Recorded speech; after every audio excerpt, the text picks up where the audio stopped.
Sosok IDES, wanita yang dibunuh pacar di Bogor, pakai jam tangan Rolex dan tas LV, dijual pelaku. Inilah sosok IDES, wanita muda yang menjadi korban pembunuhan oleh pacarnya di Bogor.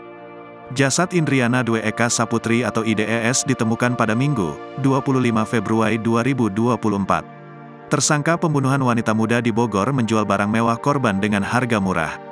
Para tersangka yang merupakan sepasang kekasih dan pembunuh bayaran tersebut menjual jam tangan Rolex dan tas Vuitton dengan harga di bawah 100 juta rupiah. Sebelum menjual jam tangan Rolex dan tas LV, tiga tersangka membuang jasad korban di pinggir tebing Jalan Raya Banjar Cimanggis Ciamis, Kota Banjar. Dilansir dari tribunnews.bogor.com, Dirkrimum Polda Jawa Barat Kombes Surawan menerangkan tersangka kasus kematian wanita tersebut berjumlah 3 orang. DA, DP dan MR. Otak pelaku DA dan DP, sepasang kekasih, eksekutornya adalah MR, jelas Surawan. Sedangkan IDES juga merupakan kekasih dari DA. Motifnya cemburu. Perempuan meminta pelaku melakukan pembunuhan terhadap korban, jelas Surawan. Kata Surawan DP meminta agar IDES dibunuh.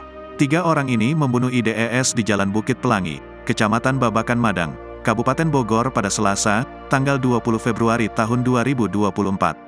Nyawa Dewi dihilangkan dengan cara dijerat menggunakan ikat pinggang di dalam mobil.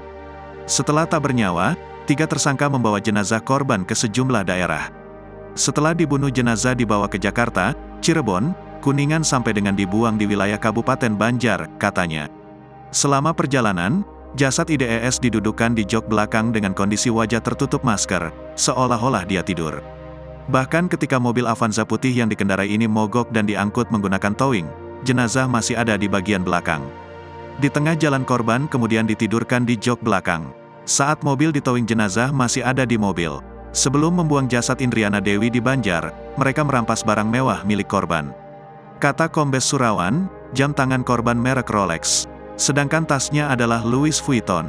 2 barang mewah yang biasanya dibanderol ratusan juta justru dijual tersangka hanya 54 juta rupiah. Walau mengenakan barang mewah, namun menurut Surawan korban bukan berasal dari keluarga yang mentereng. Indriana Dewi menurut Kombes Surawan bekerja sebagai broker bersama tersangka.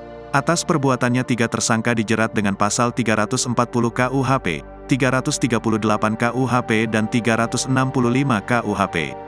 Dengan ancaman hukuman maksimal hukuman mati. Download Tribun X sekarang, menghadirkan lokal menjadi Indonesia.